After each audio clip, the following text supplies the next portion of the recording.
Bismillahirrahmanirrahim. Assalamualaikum warahmatullahi wabarakatuh.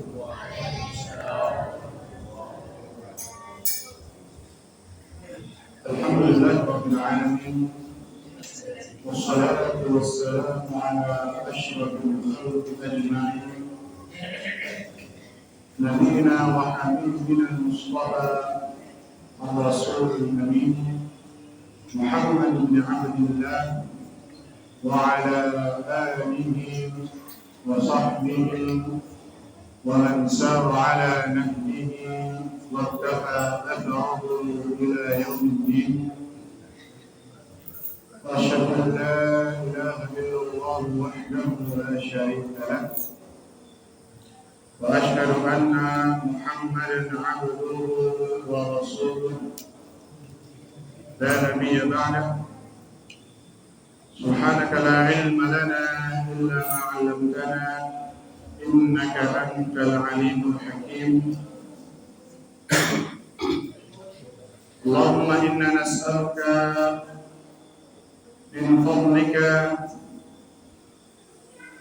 Allahumma inna nas'aluka ilman nafi'an wa rizqan thayyiban wa 'amalan mutaqabbalan. ونعوذ بك من علم لا ينفع ومن قلب لا يخشع ومن نفس لا تشبع ومن دعوة لا يستجاب لها اللهم آمين. Ma'asyiral muslimin, jemaah, bapak, ibu-ibu, para hadirin di musalla Baitur Rahmah.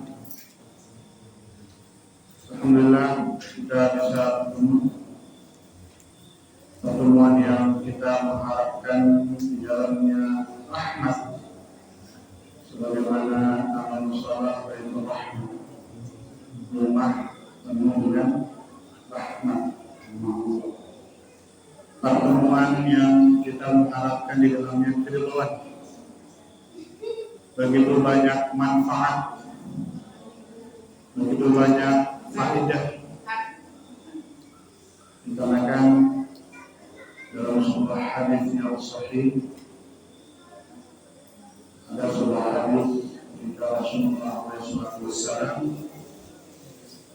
lagi bermajelis mirip seperti ini bersama para sahabatnya. Beliau mengatakan, wa man jittama'a qaumun fi baitin min buyutillah yatluna kitaballah wa yatadarasunahu fima bainahum illa nazalat alaihim as-sakinah wa ghashiyatuhum ar-rahmah wa haffatuhum al-malaikah wa dzakarahumullah fi man indahu. Yang artinya, tidaklah suatu kaum yang pada hari ini di malam Ahad, yang mana malam Ahad biasanya dihabiskan untuk sesuatu yang lebih banyaknya kesenangan, karena dianggap akhir pekan. Islam tidak melarang kita untuk bergembira, bersenang, namun semua ada batasannya. Ketika seseorang bersenang, jangan lupa juga dia agar menuntut ilmu. Ketika dia bersama keluarganya di malam Ahad, jangan lupa bahwasannya majelis ilmu pun bisa dia dapatkan, taman surga itu bisa dia dapatkan di majelis ilmu. Mau tidak? Malam Ahad sekarang mudah-mudahan kita berkumpul sebagaimana kata Rasulullah SAW, tidaklah suatu kaum berkumpul di salah satu rumah Allah mereka mempelajari kalamullah, membacakan kalamullah mempelajarinya, membaca, mempelajari. Yang mana kita sekarang lagi mempelajari kalamullah. Apa yang didoakan oleh Rasulullah SAW kecuali akan turun di dalam masjid musola yang ukuran berapa ini Pak ukurannya? 15 kali 15. Apa yang turun? Alaihimus sakinah. Turun melalui para malaikat apa? Ketenangan. Jadi tujuan ketenangan di dalam masjid. Kemudian kasih sayang meliputi di antara mereka. Dan kita datang di masjid saling bermusuhan, tapi semuanya menunjukkan persaudaraan, kasih sayang. Kemudian wahafathumul malaikat. Malaikat itu duduk bersama kita.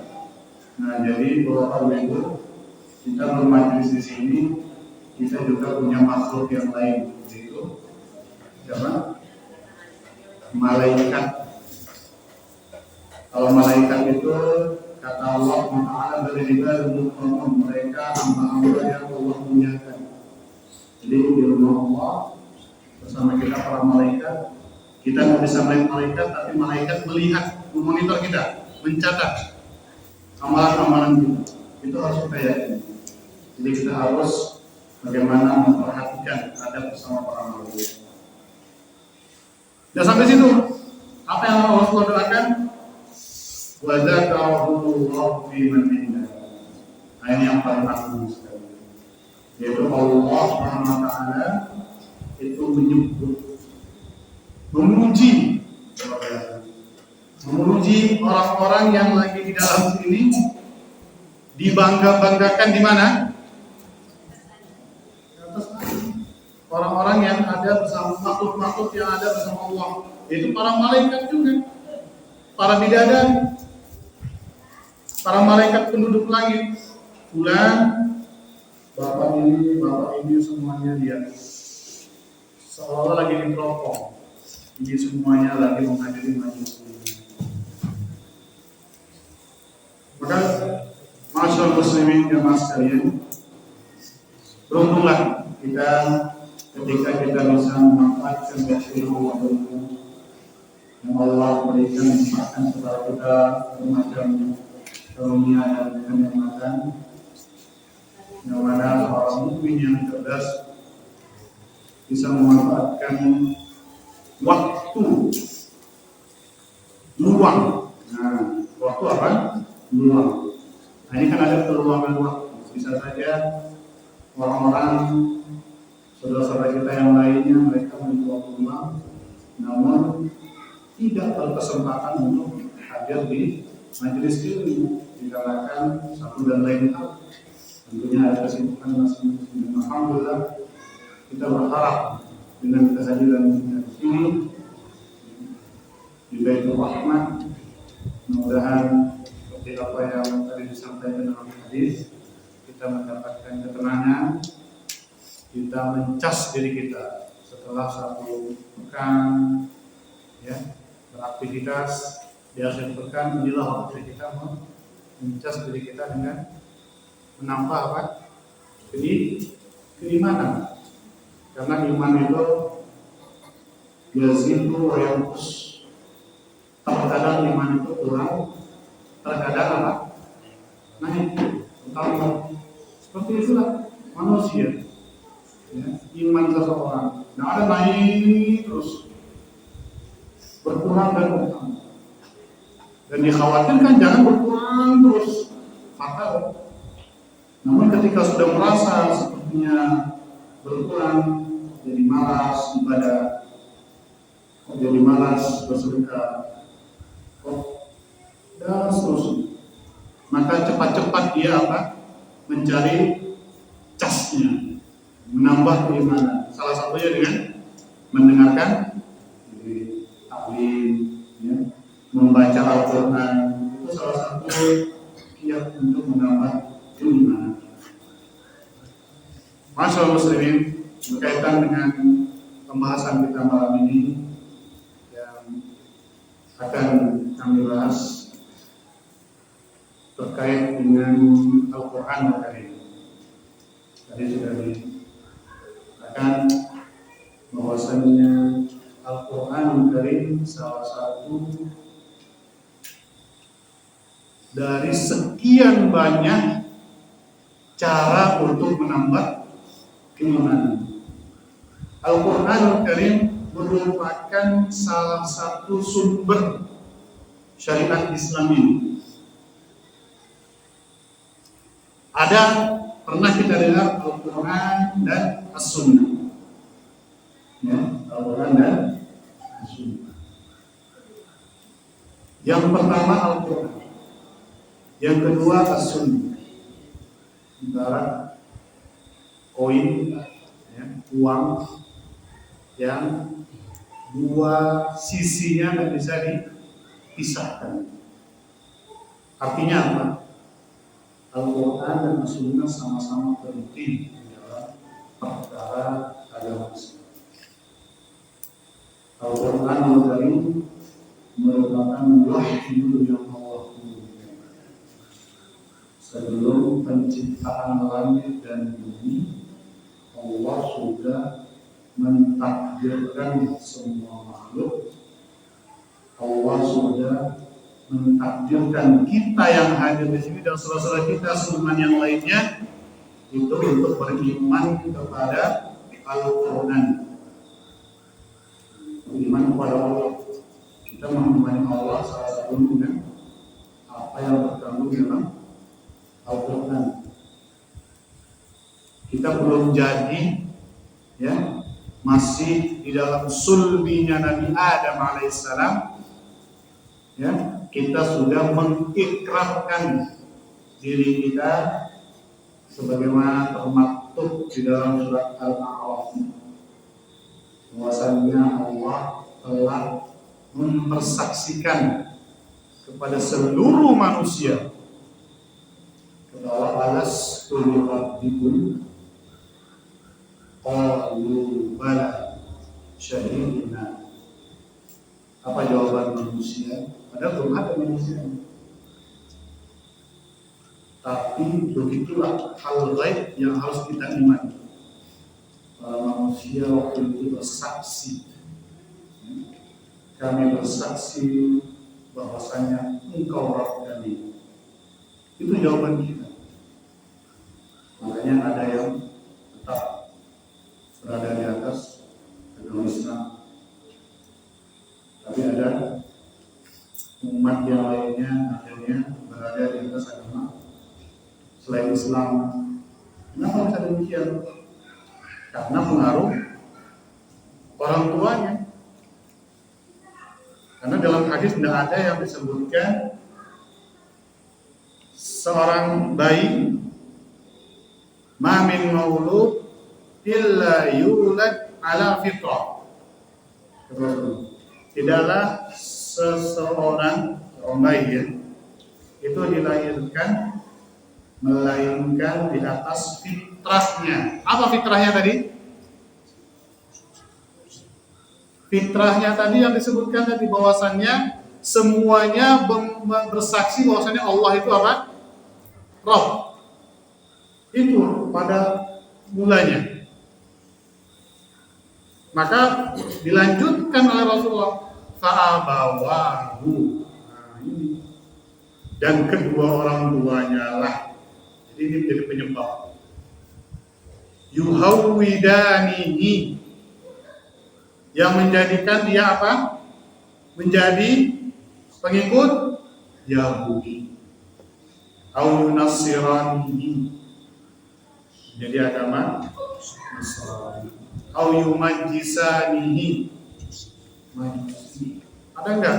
Au yuslimanihi, nah, atau menjadikan dia agama Islam. Tidak ada dalam hadis. Kenapa demikian? Karena tadi setiap yang terlahir di muka bumi ini di atas fitrahnya manusia bayi yang lahir itu suci, berada di atas keimanan. Tergantung kedua orang tuanya sekarang. Alhamdulillah kita terlahir dari kedua orang tua yang Islam terus sampai jadi moyang kita. Alhamdulillah. Beruntunglah kita hidup berada di atas keimanan. Wa tawaffani muslimah wa alhiqni bis shalihin. Itu doanya Nabi Ibrahim alaihissalam.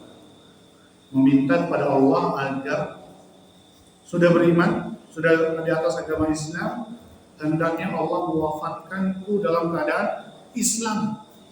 Itu doa Nabi Ibrahim. Khawatir. Wa alhiqni bis shalihin. Dan ikut sertakan aku bersama orang-orang yang soleh. Nabi Ibrahim alaihissalam ya, meminta. Hendaknya doa nabi-nabi yang termaktub dan Al-Quran itu hendaknya menjadi doa kita sehari-hari. Indah sekali doa-doa para nabi dalam Al-Quran. Tema kita tentang Al-Quran. Banyak doa-doa yang para nabi itu ajarkan kepada kita semua dalam Al-Quran. Doa nabi yang tidak pernah dikasih keturunan, ada di dalam Al-Quran. Doa nabi akhirnya dikabulkan. Nabi Zakaria yang selalu meminta supaya dia mendapatkan keturunan, hingga pada akhirnya Allah mengutus malaikat. Ya, mengutus malaikat yang tanpa ia sadari, malaikat itu membawa kabar gembira bahwasanya istrinya nanti hamil. Ya. Apa jawabannya? Jangan bercanda. Ini gitu pada lapangan. Saya ini udah tua. Wa imraati akhir katanya. Istri saya pun sudah berumur, sudah rehab, ya. Udah menopause. Sepertinya mustahil kalau hamil. Sudah berumur. Qala kadzalika Allah yaf'alu ma yasha. Jangan dibayangkan. Allah seperti itulah Allah jika menghendaki sesuatu. Idza qada amran fa inna ma yaqulu lahu kun fayakun. Kalau sudah ditetapkan hamil jadi.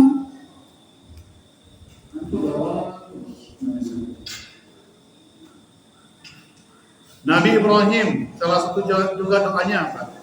Selain yang tadi, Rabbi habli minas shalihin. Ayat ini, Rabbi habli minas shalihin.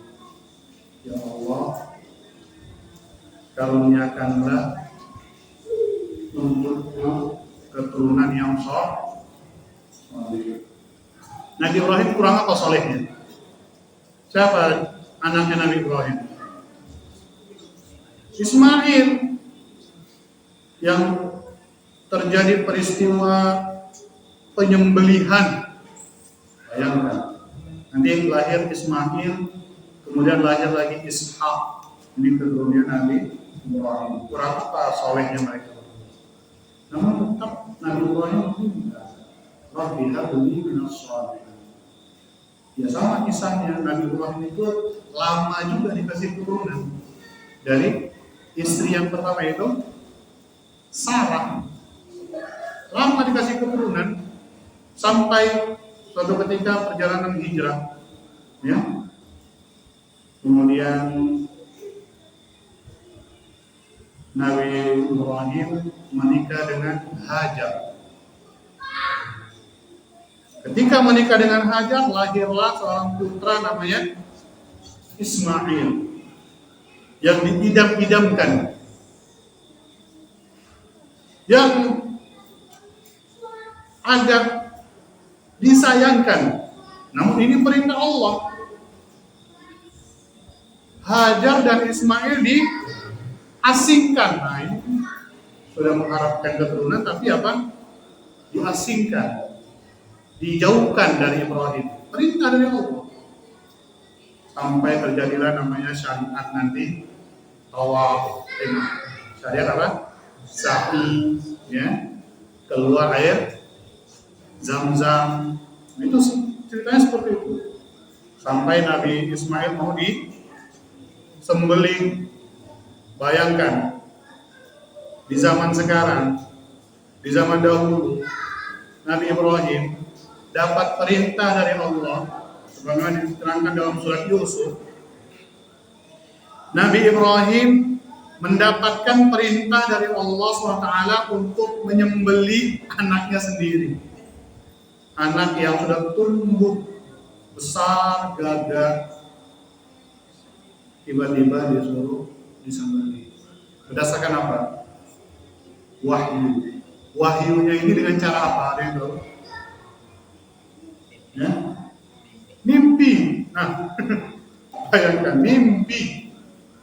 Coba zaman sekarang, anak misalkan dikasih tahu sama bapaknya, nah, bapak bermimpi tadi malam.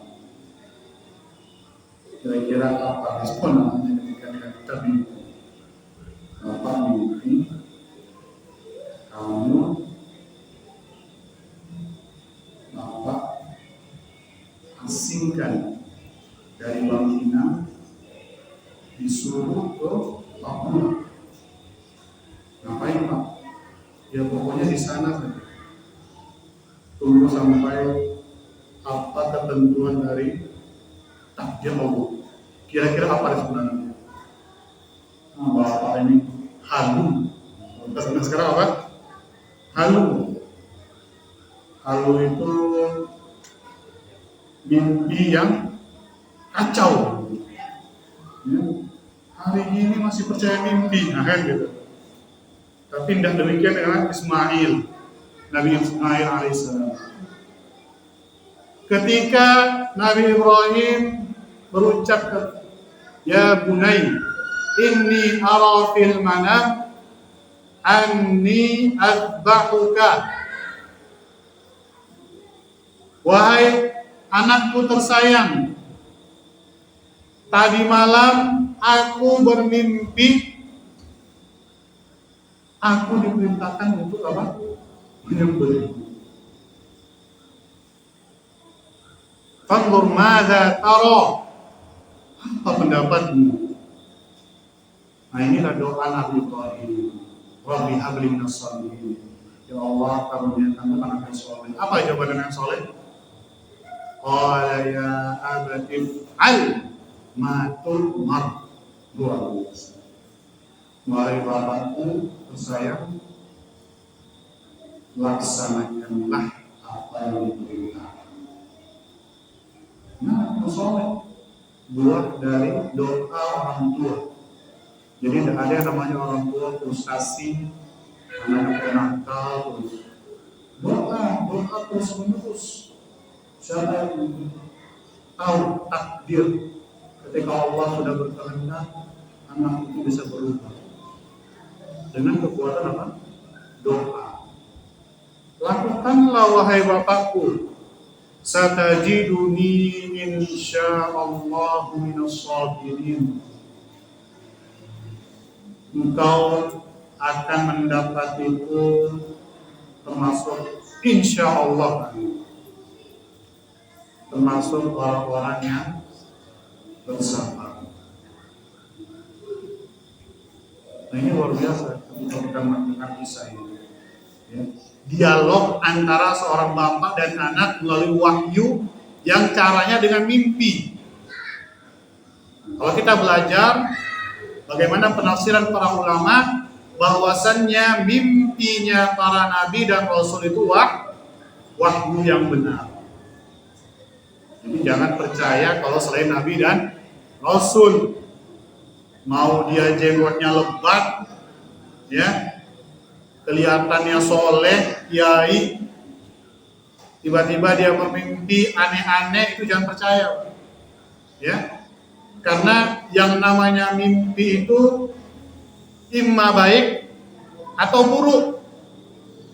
Kalau baik, maka itu kebaikan untuknya. Kalau buruk dari syaitan. Nah, tiba-tiba ada yang bermimpi, tiba-tiba saya dikasih orang kiai besar. Saya bermimpi Jibril mendatangi saya. Kira-kira percaya? Yang berbicara, penampilannya sangat meyakinkan. Nah, itu syaitan itu. Ya, kalau sudah menganggap demikian itu syaitan. Ya.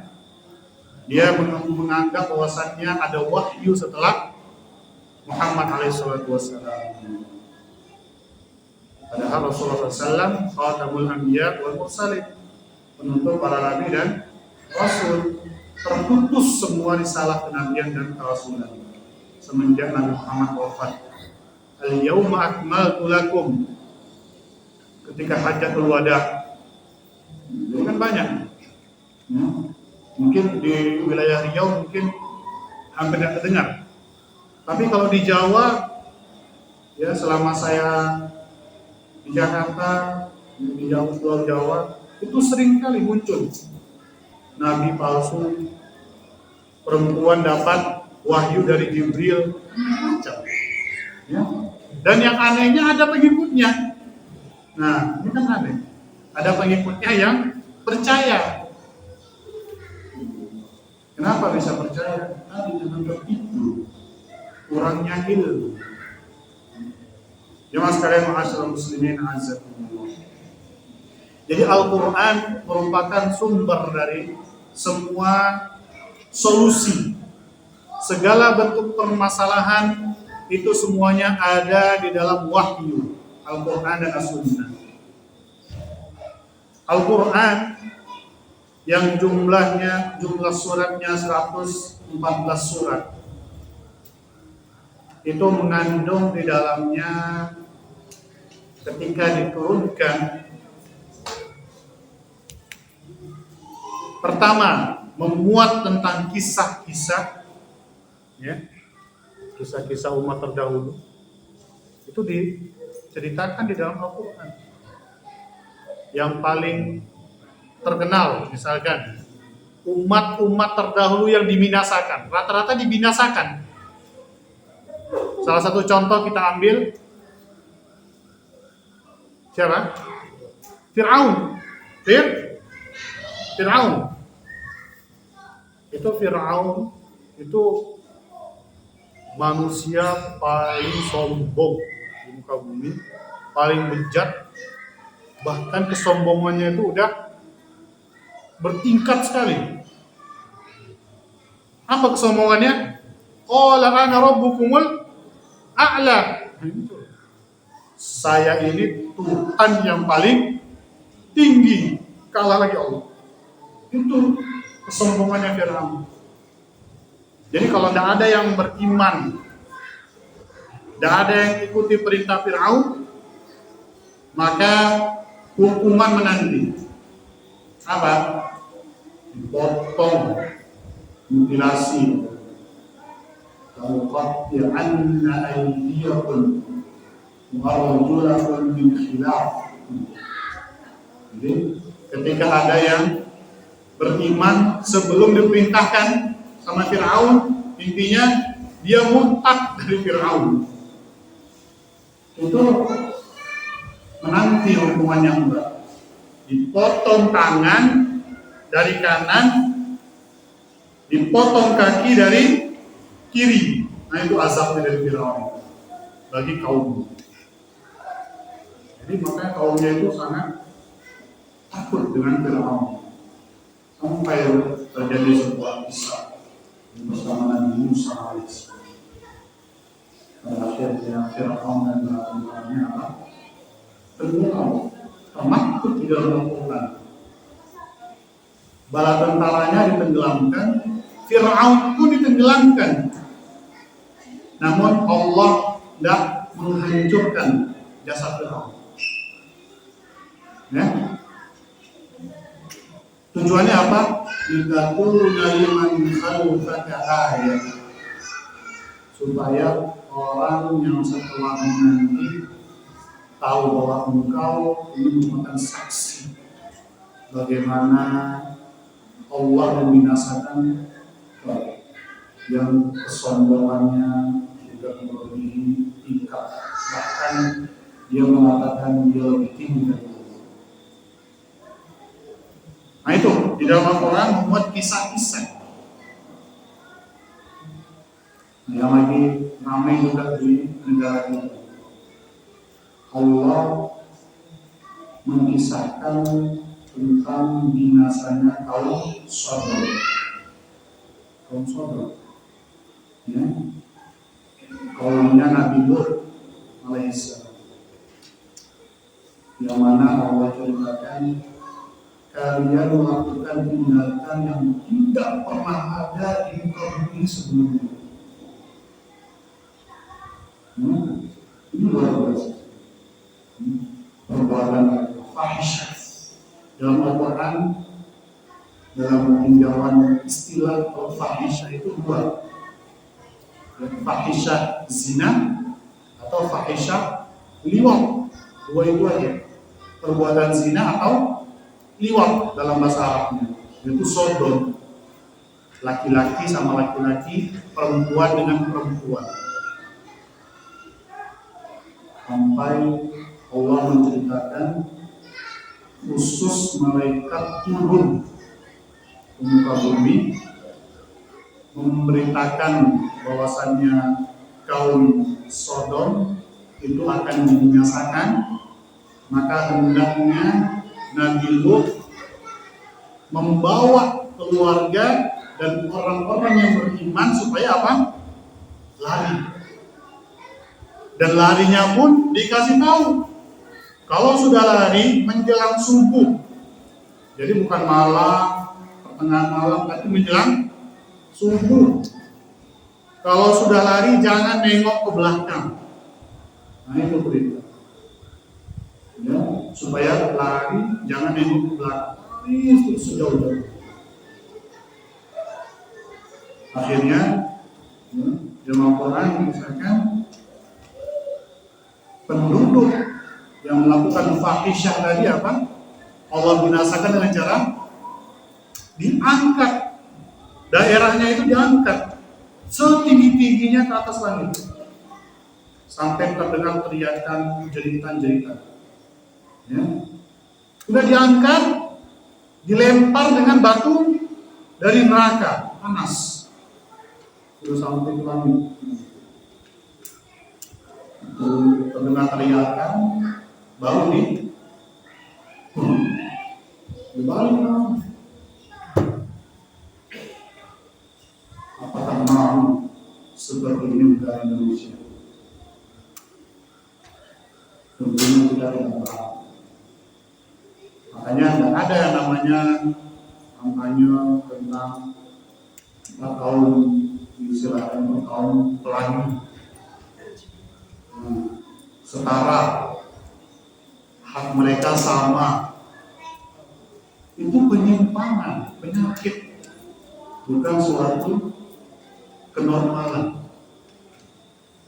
Kalau kita masih beriman, hendaknya kita membenci, kita mengatasnamakan persamaan. Kisah Allah telah menunjukkan di dalam Al-Quran. Al-Quran begitulah.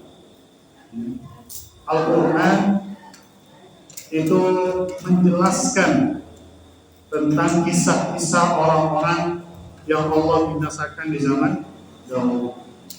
Disebutkan dalam Al-Quran supaya kita mengambil pelajaran. Itu tujuan. Al-Quran juga menjadi solusi ketika ada pertikaian. Ya, ada pertikaian. Suatu ketika Aisyah, maaf, kalau itu sebuah kejadian luar biasa, kejadian besar. Aisyah radhiyallahu anha, istri Nabi yang paling dicintai, suatu ketika ikut ke dalam rombongan bersama Nabi SAW dan para sahabat. dalam suatu peperangan.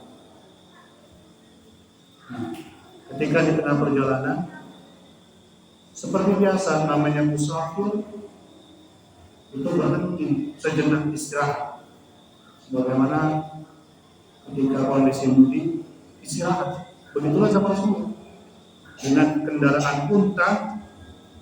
Pada saat itu mereka beristirahat. Akhirnya tiba-tiba Aisyah merasa kehilangan kalung. Ya. Secara detail kenapa bisa hilang? Intinya Aisyah mencari kalung, keluar. Ya. Jadi di dalam tunggangan itu ada semacam tempat untuk Aisyah di dalam. Para sahabat mengawal dari bawah, di atas pundak. Mereka mengira Aisyah sudah di dalam, karena Aisyah badannya itu proporsional, badannya bagus, tidak besar sekali, tidak kurus. Jadi dikira udah di dalam. Ketika waktunya berangkat diangkat.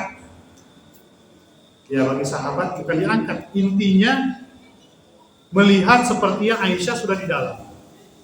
Sudah menjauh ya, rombongan. Tiba-tiba Aisyah tertinggal. Sudah sampai Madinah, baru sadar Aisyah tidak ada. Kebiasaan Rasulullah SAW, ada sahabat yang paling terakhir itu mengontrol, paling belakang untuk mengontrol barangkali ada yang tertinggal itu. Dan kebetulan Aisyah diketemukan dalam keadaan apa? Tertidur. Pas sadar langsung cepat-cepat pakai tutup mata wajahnya. Ketika sahabat itu Sofwan namanya tahu, Aisyah istri Nabi, cepat-cepat langsung untanya disuruh digunakan Aisyah. Pulang, sahabat tadi jalan jauh jaraknya mengontrol Aisyah. Sampai Madinah tersiar kabar bahwasanya Aisyah melakukan perbuatan tidak senonoh. Rasulullah tidak ada bukti. Apa buktinya juga Rasulullah? Akhirnya sempat Rasulullah termenung, diam lama. Sahabat-sahabat pun terprovokasi. Jangan. Nah gitu. Ini hoax. Udah ada zaman dulu hoax itu. Sejak dulu udah ada hoax. Sampai sekarang masih ada hoax. Ya, siapa yang memunculkan kabar ini, hoax ini? Siapa? Tentunya orang munafik. Yang memang mereka ada di zaman Nabi dan Rasulullah tahu mereka munafik.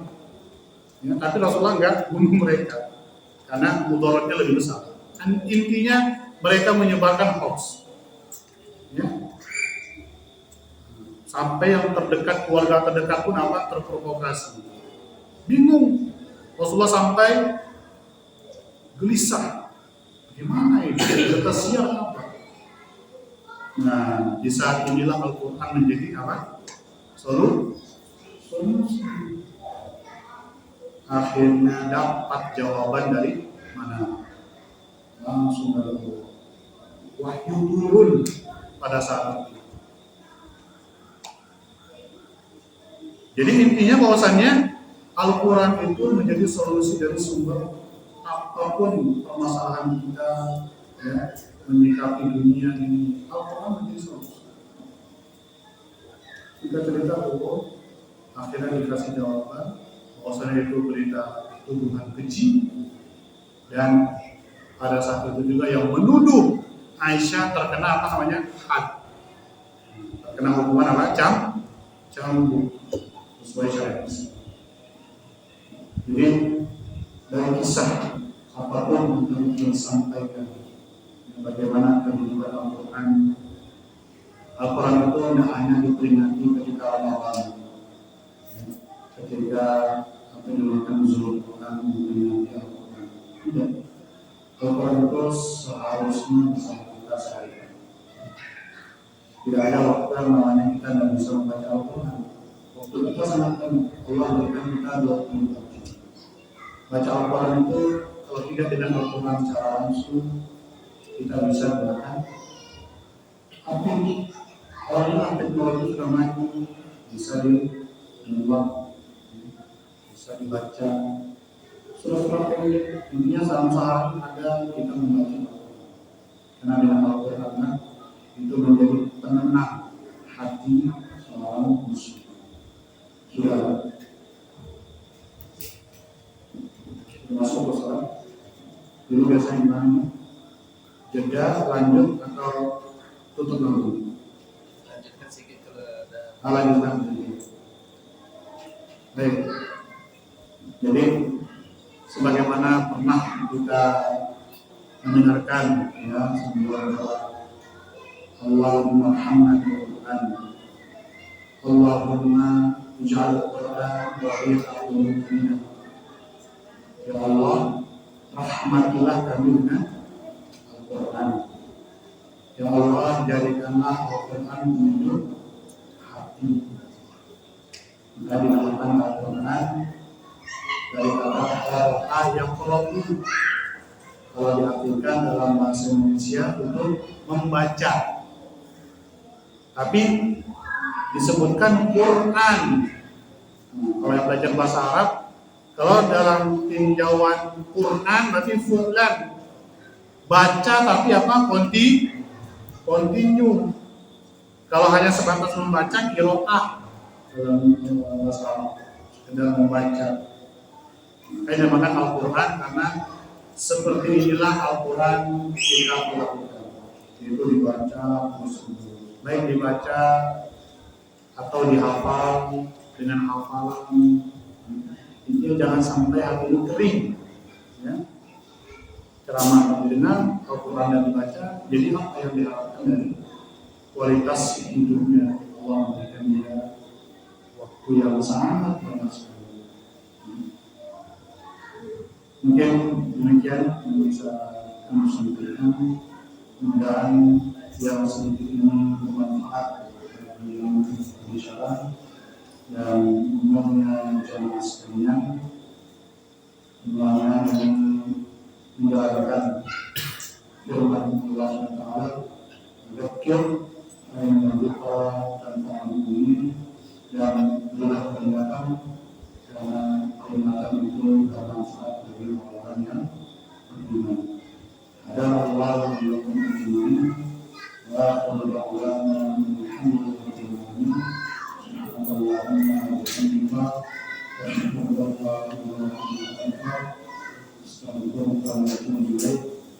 Assalamualaikum warahmatullahi wabarakatuh.